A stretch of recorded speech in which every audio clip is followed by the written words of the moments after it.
What if I told you that one of Brazil's deepest football wounds is about to be reopened? A wound that still burns in the hearts of millions of Brazilian fans around the world. The memories are still fresh. The pain is still real. The silence after the final penalty is something that has never truly faded. Brazil versus Croatia. A friendly on paper, but emotionally, it feels like unfinished business. This is not just another international match. This is about revenge, redemption, and restoring pride. When Brazil step onto the pitch against Croatia once again, they will not simply be playing football. They will be reliving the trauma of the 2022 World Cup, a night that shattered dreams and ended hopes far too early for a nation that lives and breathes the beautiful game. The scars of Qatar 2022 still haunt Brazilian supporters. That quarterfinal defeat against Croatia remains one of the most painful exits in Brazil's modern World Cup history. Brazil had done so much right in that match. They dominated possession, controlled long periods of play, and even took the lead in extra time. At that moment, qualification felt inevitable. But football can be cruel, and Croatia proved once again why they are one of the most mentally resilient teams in international football. One lapse of concentration, one counterattack, and suddenly the match was level. Penalties followed, and when the shootout ended, it was Croatia celebrating, while Brazil were left in disbelief. Five-time world champions knocked out, dreams crushed, and an entire nation left asking painful questions. That defeat is not just history, it is motivation.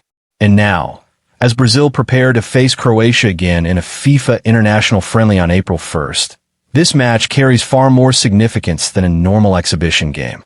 For Brazil, this is a chance to confront their past, to test whether lessons have truly been learned, and to prove that they are evolving into a more mature, balanced, and tactically intelligent team ahead of the 2026 World Cup. But taking revenge against Croatia is not simple. This is a team that thrives under pressure, that rarely panics, and that knows exactly how to frustrate even the most talented opponents. If Brazil want redemption, they must overcome several key challenges. Challenges that expose their weaknesses in 2022 and could once again decide the outcome. The first and most important challenge Brazil will face is Croatia's midfield. For years now, Croatia have built their identity around midfield control, intelligence, and composure. European teams are generally strong in the middle of the pitch, but Croatia take this to another level. Their midfield trio has been the heartbeat of their success, capable of slowing the game down, accelerating when needed, and suffocating opponents through positional discipline rather than raw aggression. Luka Modric remains the symbol of this system, a player whose football intelligence compensates for any decline in physicality. Alongside him, players like Marcelo Brozovic and Mateo Kovacic form a triangle that is incredibly difficult to break. Together, they control tempo, dictate space, and turn defensive situations into attacking opportunities within seconds. As long as Croatia's midfield is functioning smoothly, beating them becomes an enormous challenge. They do not need to dominate possession to dominate a match. Instead, they excel at neutralizing opponents, forcing mistakes, and waiting patiently for the right moment to strike.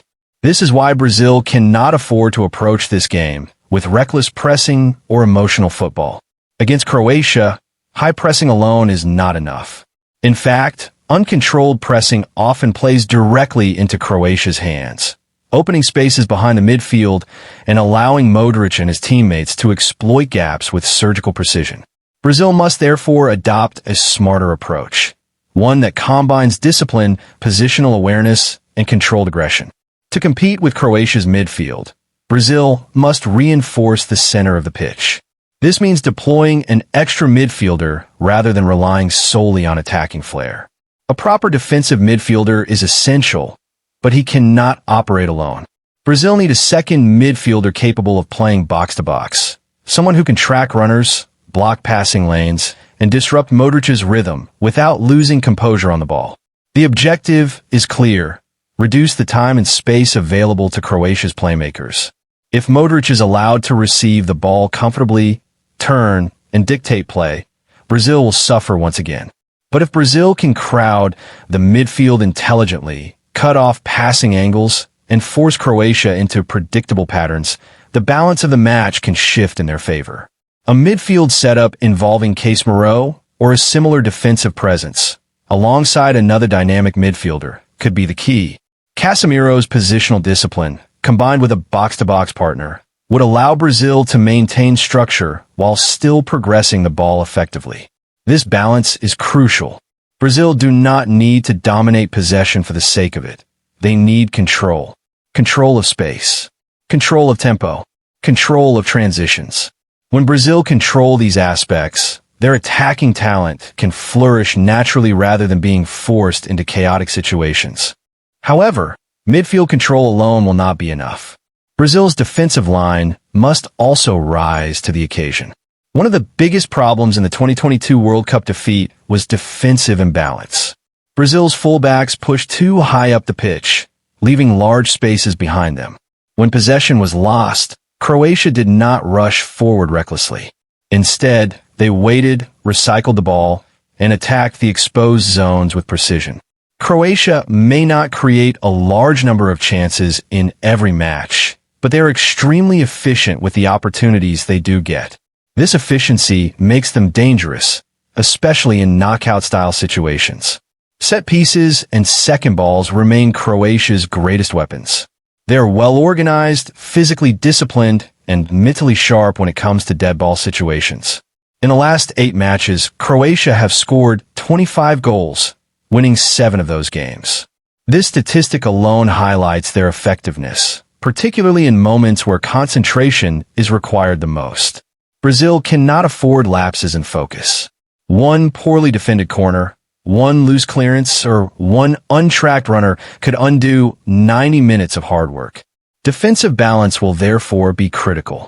Brazil's back line must maintain its shape, resist the temptation to overload forward areas unnecessarily, and ensure that transitions are properly covered. The fullbacks must choose their moments wisely, supporting attacks without abandoning defensive responsibilities. Communication between defenders and midfielders must be constant. Against Croatia, mistakes are rarely forgiven. Beyond tactics and player selection, there is another major challenge looming over this match: the coach. Carlo Ancelotti, a manager with immense experience in European football, faces a unique test. Managing Brazil is unlike managing a club. Expectations are higher. Emotions are stronger. Every decision is scrutinized. And when facing a European team like Croatia, Ancelotti must decide how Brazil will approach the game strategically. Will Brazil adopt a counter-attacking approach, absorbing pressure and striking with speed? Or will they take a more defensive, structured stance, prioritizing solidity over spectacle? These decisions will shape not only the match, but also the narrative surrounding Brazil's long-term project. Ancelotti's greatest challenge will be finding the perfect balance between Brazil's traditional attacking identity and the tactical discipline required to beat teams like Croatia. Brazil cannot abandon their creative DNA, but they must modernize it. European teams have evolved. They are tactically sophisticated, mentally resilient, and comfortable playing without the ball. If Brazil want to compete at the highest level in 2026, matches like this are essential learning opportunities. This friendly is not about entertainment alone. It is about preparation, experimentation, and growth. The Brazil versus Croatia match is scheduled to take place on April 1st, although the official kickoff time is yet to be confirmed. Once the schedule is finalized, fans will be informed. But regardless of timing, one thing is certain: this match will be watched closely, not just by fans, but by analysts, critics, and rivals alike. Every pass, every substitution, every tactical adjustment will be dissected. For Brazil, this is a chance to show that they are no longer prisoners of their past failures, that they are building something stronger, smarter, and more resilient. So the question remains: can Brazil finally get their revenge? Can they overcome Croatia's midfield mastery, defensive discipline, and mental strength? Can they correct the mistakes of 2022 and prove that they have learned from heartbreak? Or will Croatia once again remind the world that discipline and patience can overcome even the most talented squads? This match may be labeled a friendly, but emotionally, it is anything but. It is a test of character, intelligence, and evolution. What do you think? Can Brazil defeat Croatia and take their long-awaited revenge? Or will history repeat itself once again? Share your valuable opinion in the comments below, and stay tuned, because this story is far from over.